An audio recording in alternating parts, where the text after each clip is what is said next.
guys, so today I'm going to be doing a video on graphic novels. I absolutely love graphic novels and I read quite a few of them. I've been asked to do this video quite a bit and I think I have a lot of really good recommendations for you guys because I feel like I've read a pretty decent amount of graphic novels. And as you guys know, I always read my graphic novels from the library, and if you're somebody that wants to kind of get more into graphic novels, I highly recommend getting a library card and going to the library because they have a great selection and graphic novels can be extremely expensive, which is why I think a lot of people don't read them. It's because they don't want to buy them, and especially because it just doesn't take very long to read them, and so it kind of feels like you're spending a lot of money for like a short-term like enjoyment, if that makes sense. So if you guys want to read more graphic novels, definitely go to your library. And if they don't have these graphic novels at your library, you can request the library to either get them or they can get them transferred from other libraries around your area.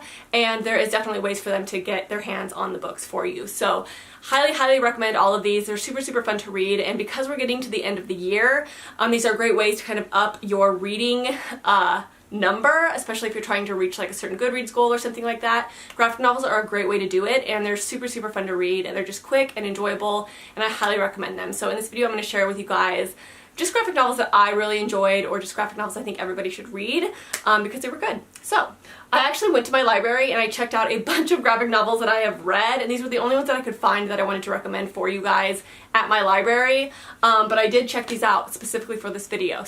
So the first graphic novels are ones that I talked about in a recent video, and these are actually the only ones, no, it's not the only one that I own, but these ones are totally worth owning for me because I just love them so much. And it's the Lore Olympus series, and I think there's only 2 out right now. The third one is coming out I think in November, and then the fourth one I think is coming out like early 2023, I believe.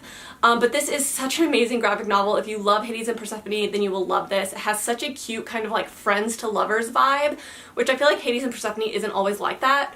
You know, sometimes you have like the enemies to lovers kind of trope, but with this one, I feel like it's more friends to lovers. So it's a little bit of a different take on Hades and Persephone, but because it's friends to lovers, it makes it really cute because I realized recently that I actually really do like friends to lovers. I think it's such a sweet an adorable trope, and I just don't feel like I read it enough because I feel like enemies to lovers is so common. So it was a really interesting take to see it done in like a friends to lovers kind of way. So the next graphic novel is another one that I own, and this is one that's not very popular, but I think it was such a good graphic novel, and I cannot wait until the next one comes out. I have no idea when it's coming out.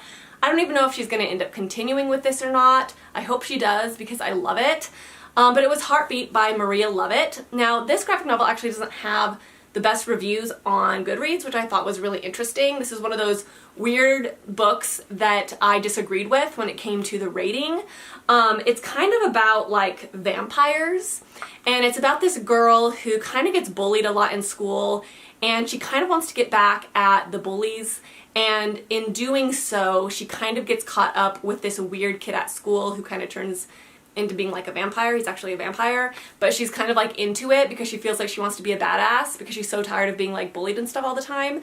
And it was just a really interesting graphic novel. Like I really enjoyed this one, and I actually want to read it again, and I want to figure out when the next one is coming out. And the art is really good as well. Like I feel like the art is really awesome in this one. I just don't know why more people haven't read this. So if you're looking for a good one that kind of has like the vampire thing, it kind of has like this weird, like, I want to say it's a romance, but it's like kind of a romance, but it's kind of like this weird dark, like they're both kind of like, I don't know. It's hard to explain. So the next one is a graphic novel I read I think last year, and I picked this up completely unsure of if I was going to like this or not, but when I check out graphic novels at the library, I usually check out like 5. And sometimes I get to all of them, sometimes I don't, it just kind of depends, but this is one that I just kind of picked up and I wasn't sure if I was going to like it, but it's called Ink and Water, and this is about a girl who basically, this is a true story, it's like her memoir of her recovering from an eating disorder. Now this is actually interesting for me because, as you guys know, I was pretty anorexic when I was in my early 20s, and I recovered. And this girl's recovery took place in Portland, and my recovery took place in Portland, so it was like such an interesting thing. I was almost like kind of reading my story, and there were certain elements to it where I was like, oh my god, that's crazy. The thing about this book is it's very realistic, and it shows the ups and downs of recovery. Like, you're not getting just like this easy story where she's just successful and everything works out for her. Like, she definitely shows times where she relapsed, or she, you know, fell back into her old ways, and then she found another way to try to recover, and then she fell back into her old ways again, and then she found another way, and she tried different techniques and different things that would work for her.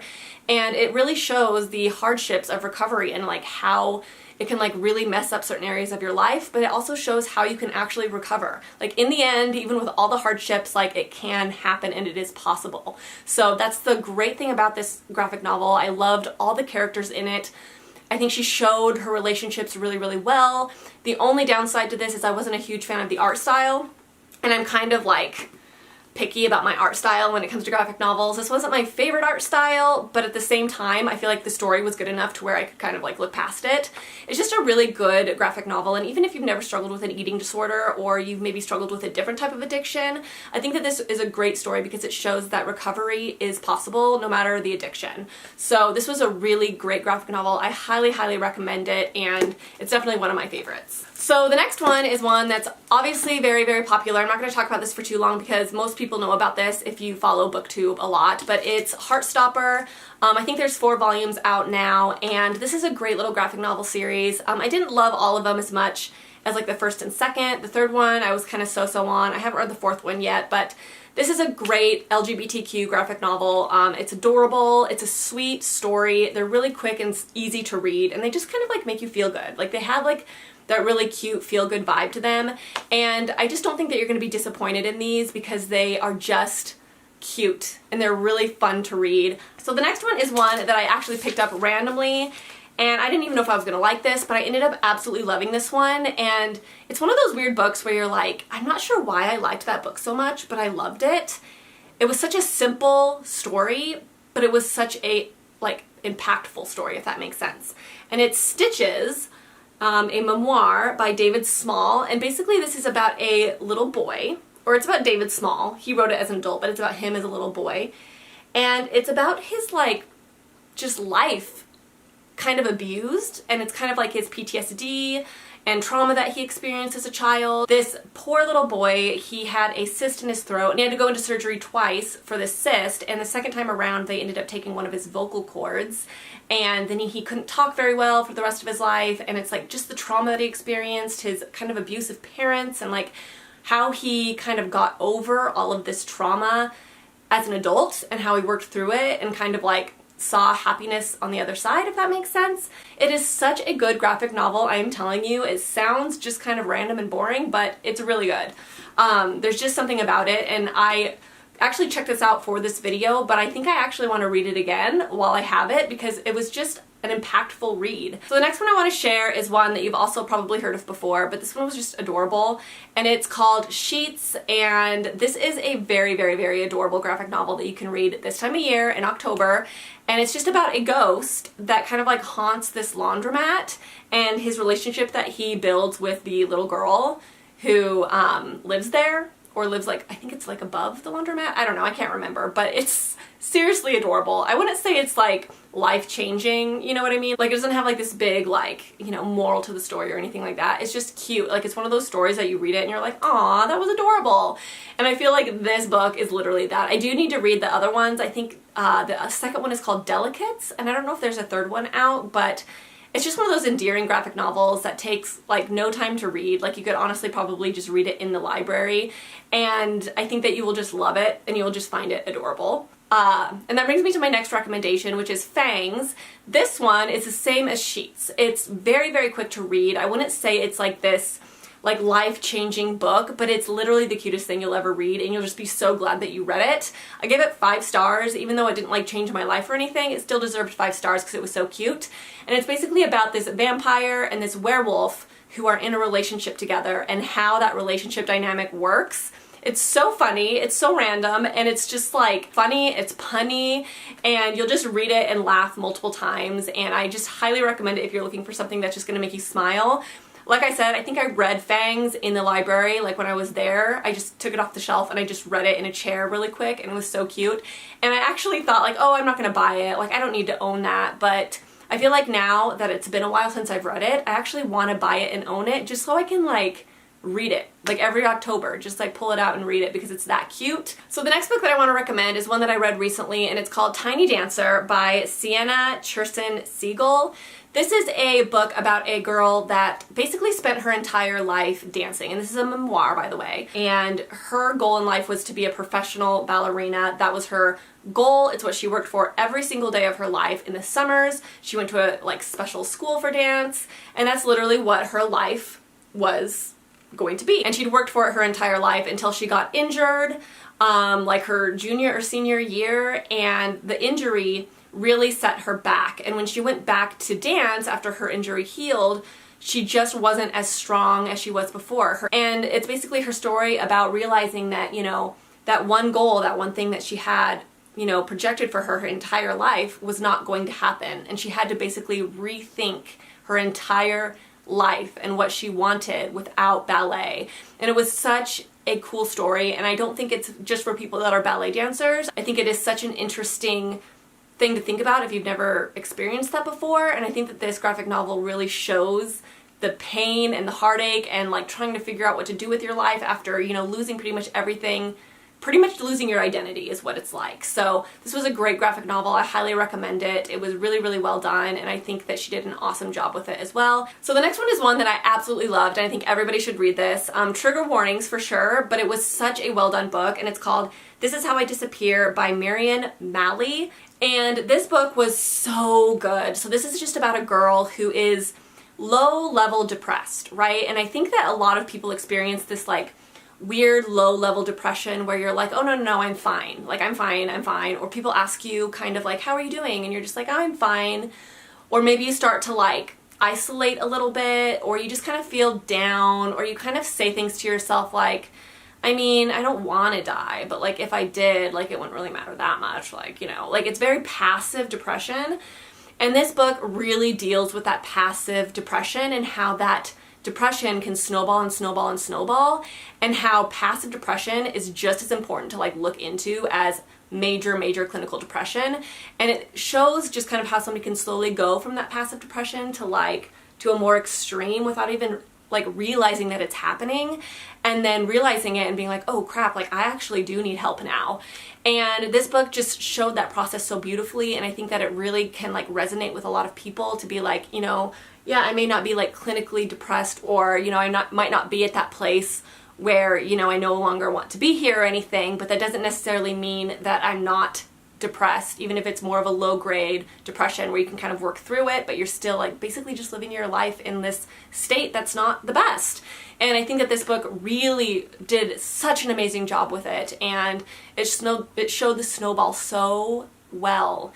And this book is just phenomenal, like literally probably one of the best graphic novels I've ever read. So the next one I want to talk about is one that I read just on a whim, and I wasn't really expecting to love it or hate it. I don't know. I didn't really know what I was going to think of it. But it's called Cancer Made Me a Shallower Person, a memoir in comics by Miriam Engelberg. And this is also a memoir. I love graphic novels, like memoir style graphic novels. I just, for some reason, really resonate with them. But this one is about a lady who got cancer, and it's basically her story in like comic form. And the thing about this is it's so funny, which I know is a weird thing to say about a graphic novel about getting cancer, but the way that she was able to use humor to make this really difficult experience a little bit more lighthearted was so well done. And I feel like anybody that might be struggling with that path in their life, they have to read this because they'll feel so much less alone, but they'll also be able to just kind of look at their situation maybe in a little bit more of a lighthearted way to kind of take away that darkness and the difficulties that you're experiencing. And this one I laughed multiple times in, just the way that she was able to write, and then the art was so funny along with it. Like I wouldn't say that this lady who wrote this is like the best artist, but that's what made this graphic novel so funny and so endearing. Just the art style mixed with the humor. It was just really, really well done, and this is definitely something that I would highly recommend for anyone going down that path, or maybe they know somebody who's dealing with it and they're just trying to get through it. I think that this is a really, really good kind of more lighthearted read that will just kind of make you feel less alone. So I have 2 more left for you guys. This one is one I'm not going to talk about for too long because I feel like we all know of this one. It's just about actually picking it up, but it's Death Note, and this is a very, very popular graphic novel. It's a very popular, like, or I would say this is more manga than graphic novel, and it's also a very popular anime, and I really liked this. I read the first 2, and I feel like this is such a interesting concept. It's basically about this kid who finds a death note, and with that notebook, basically any name that he writes in that notebook, they will die. He writes their name and how they die, and that's how they'll die. And with that notebook comes like this death god guy. I can't remember what his name is, but he kind of helps like pursue those deaths and kind of like, you know, makes those people die. And so when this kid gets this notebook, he realizes like how much power he has, and he tries to like kind of figure out how he wants to use it. And it's a great kind of philosophical take on something, and it's done really, really well. And I feel like the graphic novel was a really good way to kind of take in the story, because Travis watched the anime and he said that it's very, very slow and it's very talky, and I'm not into that kind of like visual TV media. I don't like talky TV media. And so reading it was definitely the way to go for me, and it was amazing. Highly, highly recommend Death Note. It was super, super good. So last but certainly not least is one that I actually own, and I actually have this in my bathroom and I read it all the time, and it is Quiet Girl in a Noisy World, an introvert story by Debbie Tung. And this is basically just a graphic novel kind of in comic form, like they're kind of short comics throughout, about what life is like as an introvert, and kind of her thoughts and like the things that she experiences as an introvert. And it also kind of talks about when she discovered that she was an introvert, which I thought was really interesting, because throughout this novel she always is like kind of thinking that she's weird. Like, what's wrong with me? Why am I like this? Why am I so weird? Like, why do I have such a hard time in social situations? Why do I always just want to be home? Like, she kind of just thinks that she's a weird person or there's something wrong with her. And then she discovers extroversion and introversion and the Myers-Briggs personality test. And she like has this big aha moment where she's like, oh, I'm not weird. I'm actually just introverted. And it kind of comes to this place where she's able to accept herself more and kind of accept who she is as a person, which I've definitely had moments like that where I'm like, oh, like I'm not just weird. It's because I'm an extrovert, or sorry, an introvert, or oh, I'm not just weird, it's because I have this type of attachment style, or I'm this Enneagram type, and it kind of like puts your personality and your world and like the way that you behave in like a way that you can like comprehend a little bit better. And I feel like that's what happened to her in this story, and it's really cool to kind of see her kind of accept who she is and be okay with it. Like, I can totally relate to her experience in life, and it's great if you're an introvert. And I love her art style too. I just think it's very simple, it's very cute, and I'm like, why didn't I think of this? Like, I totally could have made this graphic novel with my own life. Maybe I will, but I feel like that's stealing her idea. But it's really, really good. Highly, highly recommend that one. So that is it, you guys. That is my graphic novel and manga recommendations. There's a lot of really good ones. All of these I recommend, and all of these I think that you're really gonna like, especially if you're kind of just getting into graphic novels. Like I said, I'm reading graphic novels all the time, so I'll probably do more videos like this in the future, but these are kind of the ones that really, really have stuck out to me, that I've given like 4 to 5 stars. So hopefully you read some of these. Let me know in the comments if you guys have read any graphic novels that you absolutely adore, that you love. I'd be very curious to kind of like hear your guys' recommendations. And if you guys want, I have a graphic novel shelf on my Goodreads, and I shelve all of the graphic novels that I've read on that shelf, so you guys can go on there and you guys can see all the graphic novels I've read and what I've rated them. So if you see one and you want to know if it's good, you can see it on my graphic novel shelf on Goodreads. So that is it, you guys. Hopefully you enjoyed this video, and I will see you guys in my next one. Bye.